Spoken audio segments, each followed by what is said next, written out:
प्यारे दोस्तों नमस्कार। गुरुजी नीरज स्टडी चैनल में आपका बहुत बहुत स्वागत और अभिनंदन है। दोस्तों आज का हमारा शानदार टॉपिक है जो कि सभी कॉम्पिटिटिव एग्जाम के लिए वेरी वेरी इंपॉर्टेंट है। दोस्तों वीडियो पूरा देखिएगा, स्किप नहीं करिएगा, जिससे आपको इसका पूरा लाभ मिल सके। तो चलिए प्यारे दोस्तों, वीडियो अच्छा लगे तो लाइक कर लीजिएगा और प्लीज़ हमारे चैनल को सब्सक्राइब जरूर कर लीजिएगा, जिससे वीडियो के अपलोड होने का नोटिफिकेशन आपको आसानी से मिल सके। तथा एक प्यारा सा कमेंट करके अवश्य बताइएगा कि यह वीडियो आपको कैसा लगा।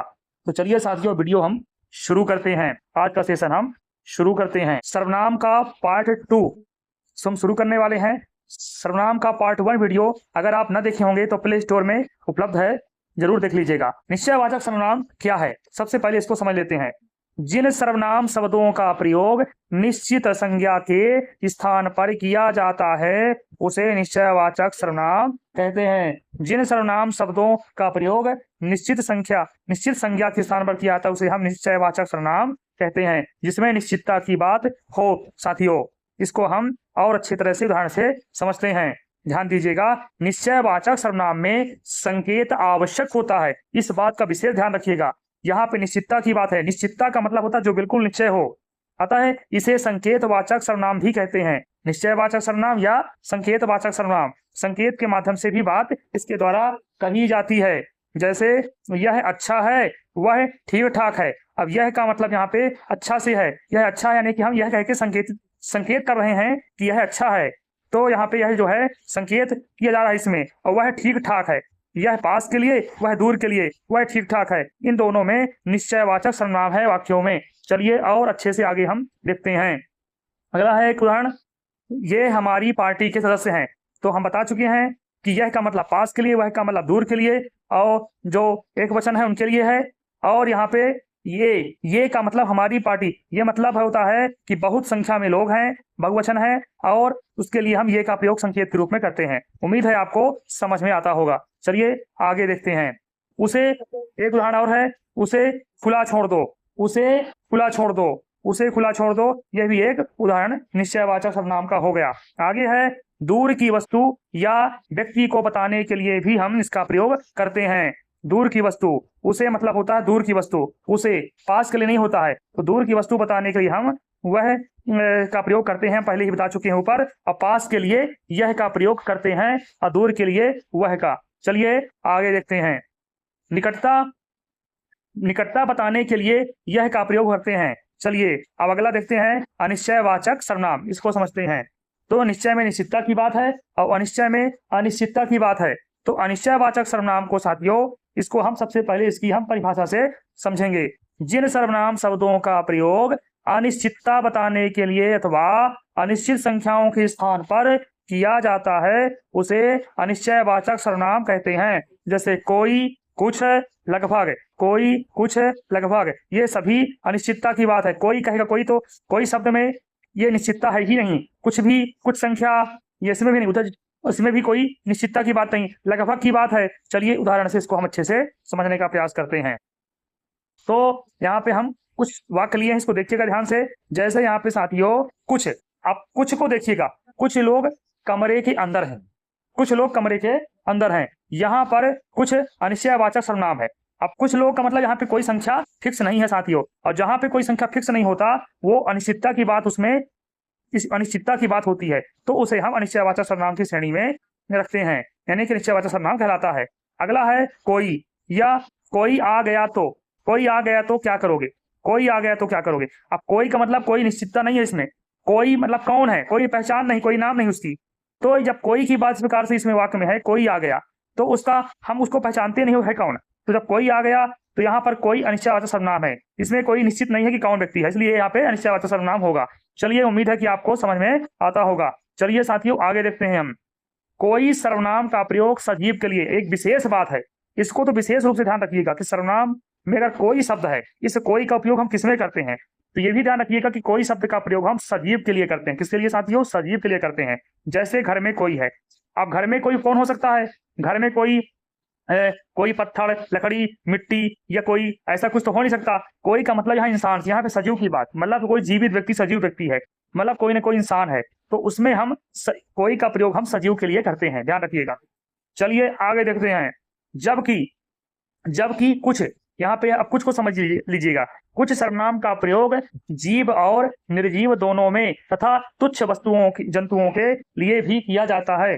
कुछ सर्वनाम का प्रयोग जीव में भी, कुछ शब्द का जीव में भी और निर्जीव दोनों में हम इसका प्रयोग करते हैं तथा तुच्छ, तुच्छ मतलब जो बहुत ही छोटा हो, है, जिसको आसानी से देख ना सके, उसके लिए भी हम यहाँ पे कुछ शब्द का प्रयोग कर लेते हैं। चलिए आगे देखते हैं उदाहरण से। जैसे भोजन में, समझिएगा, भोजन में कुछ दिख रहा, अब कितना छोटा है भोजन, अगर कुछ दिख रहा है इसका मतलब कोई ना कोई कीड़ा मकोड़ा, कुछ ना कुछ ऐसा बहुत बारीक कीड़ा होगा जो दिख रहा है, तो तुच्छ है मतलब बहुत ही छोटा है, तो उसके लिए भी हम यहाँ पे कुछ का प्रयोग कर रहे हैं। भोजन में कुछ है, कुछ मतलब कुछ ना कुछ छोटा मोटा कीड़ा है, कोई कचरा छोटा मोटा है जो बहुत ही बारीक है, तो इसमें हम इसका प्रयोग, कुछ का प्रयोग कर लेते हैं। चलिए समझ में आपको आता होगा। अब आगे समझने का प्रयास करते हैं, हम निजवाचक सर्वनाम को देखते हैं। तो निजवाचक सर्वनाम की सबसे पहले हम परिभाषा समझ लेते हैं। तो निजवाचक सर्वनाम, सबसे पहले जिन सर्वनाम शब्दों का प्रयोग किसी भी पुरुषवाचक सर्वनाम की निजता, यहाँ पे निजता की बात है, निजता बताने के लिए किया जाता है, उसे निजवाचक सर्वनाम कहते हैं। निजता का मतलब होता है व्यक्तिगत होता है, तो उसकी निजता की बात जब की जाती है उसे हम निजवाचक सर्वनाम कहते हैं। चलिए उदाहरण से समझते हैं। तो उदाहरण से समझने का प्रयास करते हैं। इसमें उदाहरण है जैसे आप, स्वयं, खुद, स्वतः, ये सारे जो हैं ये निजवाचक सर्वनाम के उदाहरण है, ये शब्द जो है। चलिए उदाहरण से और से समझते हैं। उदाहरण में दिया है, पहला उदाहरण है मैं स्वतः ठीक हो जाऊंगा। अब स्वतः की जब बात आती है मतलब निजता की बात, मतलब व्यक्तिगत की, वह स्वयं ठीक होने की बात कर रहा है, मतलब व्यक्ति, मैं स्वयं ठीक होने की बात कर रहा हूँ, तो यहाँ पे जो मैं स्वयं स्वतः की बात है यहाँ पे वह निजवाचक सर्वनाम के अंतर्गत आएगा। दूसरा देखिएगा, तुम स्वयं चले जाओ, तुम स्वयं चले जाओ, तो यहाँ पे स्वयं देखिएगा ऊपर है, तो स्वयं शब्द यहाँ पे स्वयं चले जाओ मतलब यहाँ एक व्यक्ति के लिए बात की जा रही है, इसलिए यहाँ पे निजवाचक होगा। तीसरा अगला देखिए, वह आप ही गुस्सा हो जाता है, वह आप ही गुस्सा हो जाता है, इसका मतलब सीधे है कि यहाँ पे वह आप ही अपने आप गुस्सा हो रहा है, इसका मतलब यहाँ पे निजता की बात है। आगे है मैं खुद चला आता हूँ, मैं खुद चला आता हूँ, यहाँ पे मैं का मतलब व्यक्तिवाचक से है, वह स्वयं चला आएगा मतलब वह व्यक्ति, मैं खुद चल के आ रहा हूँ, नहीं, निजता की बात है यहाँ पे।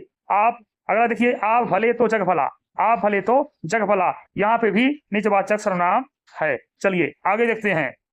तो आगे है वह जो है वह अपने आप को सुधार रहा है, अपने आप को, तो वह अपने आप को, जब अपने आप की बात आती है, निजता की बात है, तो इसका मतलब वह निजवाचक सर्वनाम आएगा, होगा उसमें। चलिए आगे देखते हैं।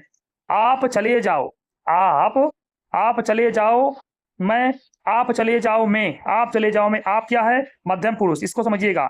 आप क्या है, मध्यम पुरुष भी समझ लीजिएगा, मध्यम पुरुष है इसमें। अब मैं आप ही चला जाऊंगा, आप ही मतलब मैं अपने आप चला जाऊंगा, इसमें भी निजता की बात की गई है, इसलिए यहाँ पे निजवाचक सर्वनाम है, विशेष रूप से इसको ध्यान रखिएगा।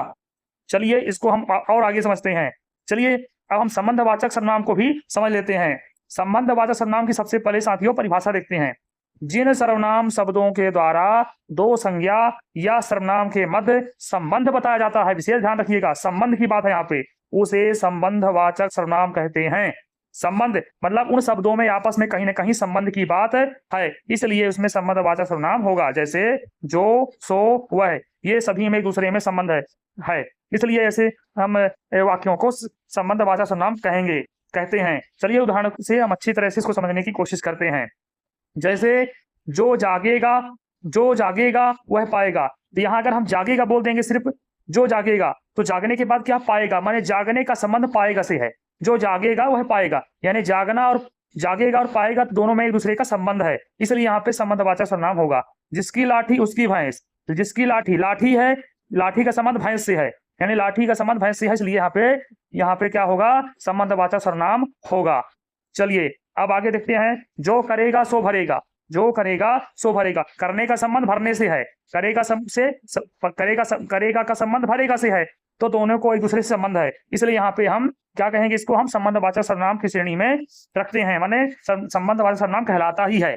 आगे हम प्रश्नवाचक सर्वनाम को देख लीजिएगा। प्रश्न का संबंध इससे स्पष्ट हो रहा है कि कहीं ना कहीं जब प्रश्न की बात आती है तो प्रश्नवाचक सर्वनाम वहां पे होता है। जैसे परिभाषा समझते हैं, जिन सर्वनाम शब्दों का प्रयोग प्रश्न पूछने के लिए किया जाता है उन्हें प्रश्नवाचक सर्वनाम कहते हैं, यानी कि प्रश्न पूछने के लिए किया जाता है वहां पे हम प्रश्नवाचक सर्वनाम कहते हैं उसे।